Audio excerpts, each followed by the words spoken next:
నా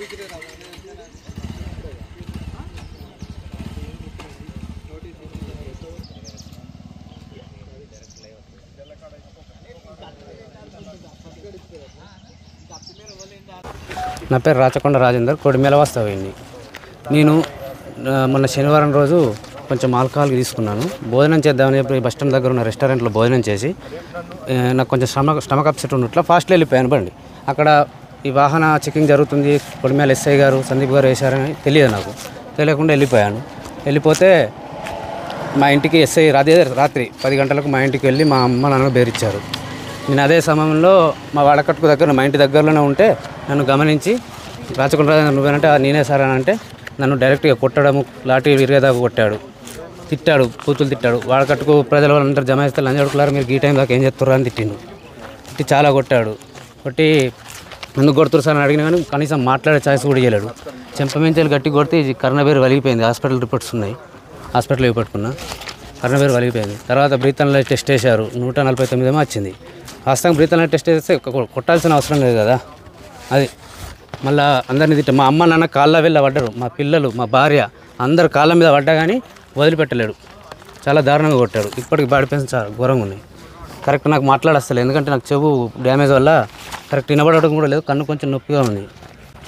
కొడిమేల ఎస్ఐ సందీప్ కుమార్ గారు ఎస్పీ గారిని కలిస్తే అయితే నా మీద ఎస్పీ గారి దగ్గరికి వస్తుందని ముందే గ్రహించి మొన్న జరిగిన మ్యాటర్కు నిన్న సాయంత్రము నేను వాళ్ళు వాహన తనిఖీలు చేస్తున్నప్పుడు నేను వాహనం మీద బాగా తాగొచ్చి 4-5 రౌండ్ల వాళ్ళ ముందట వాళ్ళ విధులకు ఆటంకం కలిగేలా తిరిగి కొంచెం దూరంలో పడిపోతే వాళ్ళు లావాడితే నేను వాళ్ళను ఇష్టమున్నట్టు తిట్టానని చెప్పేసి నా మీద ఒకటి రాంగ్ పత్రికా ప్రకటన ఇచ్చి నా రాంగ్ కేసు పెట్టారు. ఇక్కడికి వస్తున్నాను తెలుసుకొని ఫస్టే నేనేమంటున్నా, అక్కడ చెకింగ్ చేసినప్పుడు బస్ స్టాండ్లోనే జరిగింది. బస్ స్టాండ్ జరిగినప్పుడు అక్కడ సీసీ కెమెరాలు ఉంటాయి. నేను ఒకవేళ అదే విధంగా నేను చేస్తుంటే నా మీద ఏ శిక్ష అయినా కానీ నేను ఒప్పుకుంటున్నాను. ఇప్పుడు ఈ కొట్టింది అదంతా కూడా చెప్పలేడు అందులో సారు, ఓన్లీ నేను ఇట్లా పడిపోతే లావట్టినా అని చెప్పేసి చెప్పారు, కేసు పెట్టారట. నేను కొడిమేల నుంచి వచ్చాను. నా పేరు నాంపల్లి శ్రీధర్. మా నాన్న పేరు మీద అయితే ఏదైతే 4 ఎకరాల భూమి ఉంది, నాంపల్లి హనుమాన్లు మా నాన్న పేరు. మేము మా పక్కపొంటి వ్యక్తి నాంపల్లి చంద్రయ్య అనే వ్యక్తికి మేము నీటిపారుదల కొరకై కొంచెం చోటు ఇచ్చాము. ఒక 5 years 6 years అట్లా అవుతుంది. ఆ చోటులో అతను అర్ధరాత్రి బోర్ వేసిండు దౌర్జన్యంగా. వేసినందుకు బోర్ వేస్తే మేము స్టేషన్కి వెళ్ళాము. కొడిమేల సందీప్ సార్ దగ్గరికి వెళ్ళి సార్ ఇట్లా దౌర్జన్యంగా బోర్ వేసిండు మా భూమిలో, సార్ కేసు తీసుకోండి సార్ అంటే నెక్స్ట్ డేనే వచ్చి చూసి ఇది సివిల్ కేసు అని అది కేసు క్లోజ్ చేశారు. మళ్ళీ చంద్రయ్య ఎవరైతే మా భూమిలో బోర్ వేసిండో అతను పోయి నా హద్దు దాటొచ్చి నాది దున్నిండు అని చెప్పి మా పైన, మా నాన్న పైన, నాంపల్లి హనుమాన్లు, మా అన్నయ్య పైన, నా పైన, ముగ్గురు పైన కేసు రిజిస్టర్ చేశారు. సో ఇట్లా రిజిస్టర్ చేశారని నేను ఎస్పీ సార్ దగ్గరికి వచ్చాను. సార్ ఏమన్నా అంటే బోర్లో ఇష్యూ ఉంది కదా, అది ఉంది అని చెప్పి నేను సిఎస్ఆర్కి చెప్తాను, ఎంక్వైరీ చేయమని చెప్పారు. సర్వే కాకముందే మా మీద కేసు ఫైల్ చేశారు.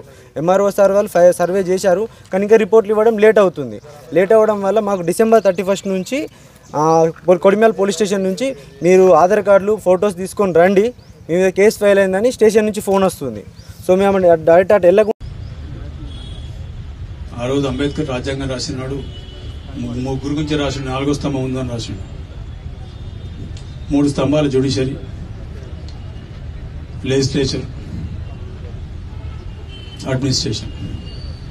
ఈ 3 ఉన్నాయి. ఇంకోటి 4వది రాసింది. 4వది పత్రికా సోదరులు, అంటే ప్రింట్ మీడియా కానీ అప్పుడు ప్రింట్ మీడియా ఎలక్ట్రానిక్ మీడియా ఎప్పుడు లేదు ఎక్కువ.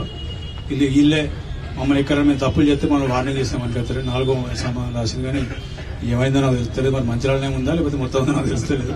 ఇబ్బందులు అవుతున్నాయి, తప్పకుండా దాన్ని సర్దుకుంటారని అనుకుంటున్నాను. ఇలా పొద్దున పేపర్లు వస్తే బాధ అనిపించింది నాకు. కుంటుకుంటూ పోయి చేస్తే కూడా కనీసం మీకు కనికరం కూడా దయగులు లేకుండా చేస్తున్న పేపర్ వాళ్ళు చూసిన ఇలా పేపర్లు అట్టే చేస్తే మేము కూడా ఈనాడు కఠిన నిర్ణయం తీసుకున్నాం అనుకోండి. ఇది మాత్రం రాసి పెట్టుకొని ఇలా ప్రతి ఈ పబ్లిక్ సమక్షంగా చెప్తాను, మేము నిర్ణయం తీసుకున్నాడు మీ పేపర్లు కానీ మీ టీవీలు కానీ ఈ ఉమ్మడి జిల్లాలో సగానికి పడిపోతే నా పేరు ఇంకో పేరు పెట్టాడు. ఆ నిర్ణయం మమ్మల్ని తీసుకునే ఒత్తిడి మాత్రం మీరు తీసుకురాకండి.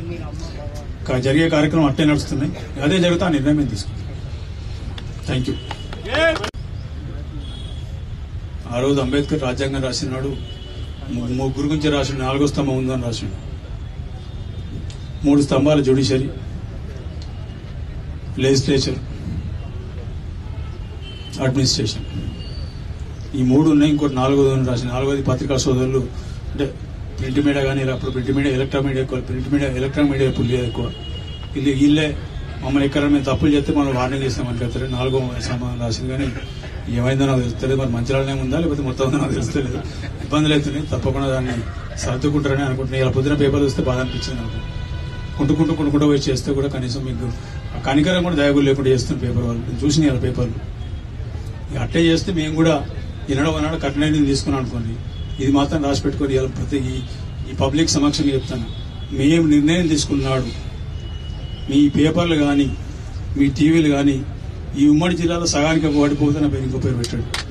ఆ నిర్ణయం మమ్మల్ని తీసుకునే ఒత్తిడి మాత్రం మీరు తీసుకురాకండి. జరిగే కార్యక్రమం అట్టే నడుస్తున్నాయి. అదే జరిగితే ఆ నిర్ణయం మేము తీసుకుంటాం. Thank you.